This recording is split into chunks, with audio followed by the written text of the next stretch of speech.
أعوذ بالله من الشيطان الرجيم. بسم الله الرحمن الرحيم.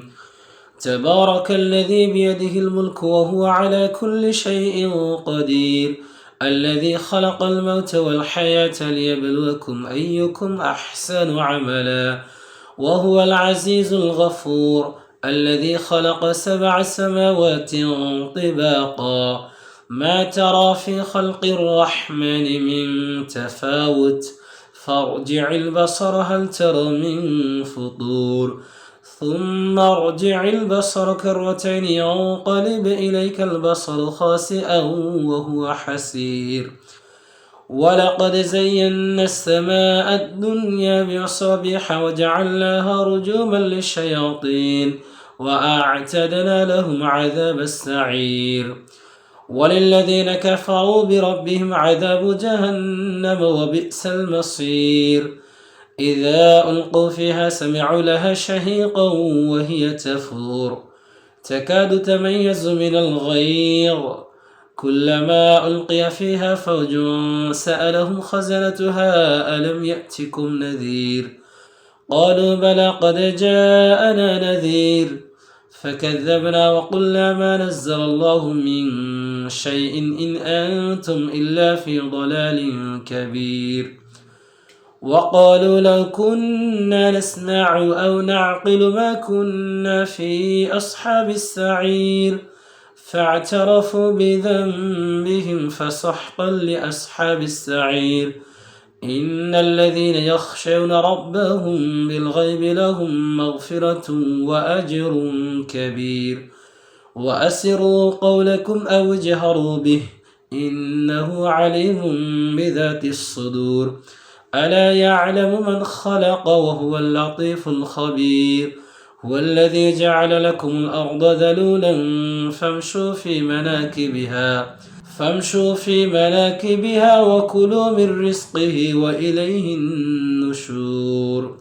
أأمنتم من في السماء أن يخسف بكم الأرض فإذا هي تمور، أم أمنتم من في السماء أن يرسل عليكم حاصبا، فستعلمون كيف نذير.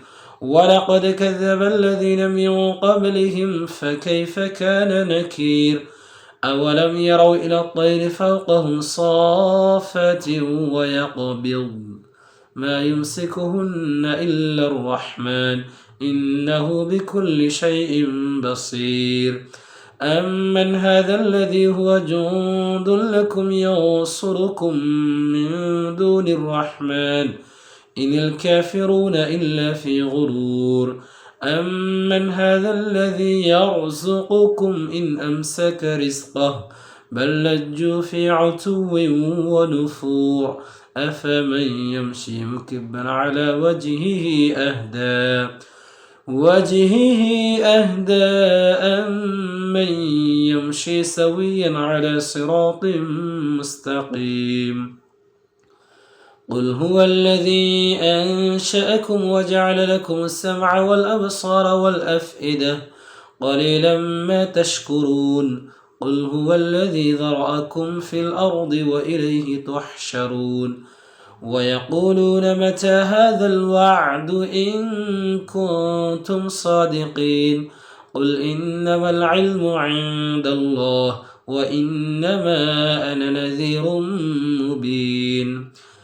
فلما رأوه زلفة سيئت وجوه الذين كفروا وقيل هذا الذي كنتم به تدعون. قل أرأيتم إن أهلكني الله ومن معي أو رحمنا فمن يجير الكافرين من عذاب أليم. قل هو الرحمن آمنا به وعليه توكلنا فستعلمون من هو في ضلال مبين. قل أرأيتم إن أصبح ماؤكم غورا فمن يأتيكم بماء معين. صدق الله العلي العظيم.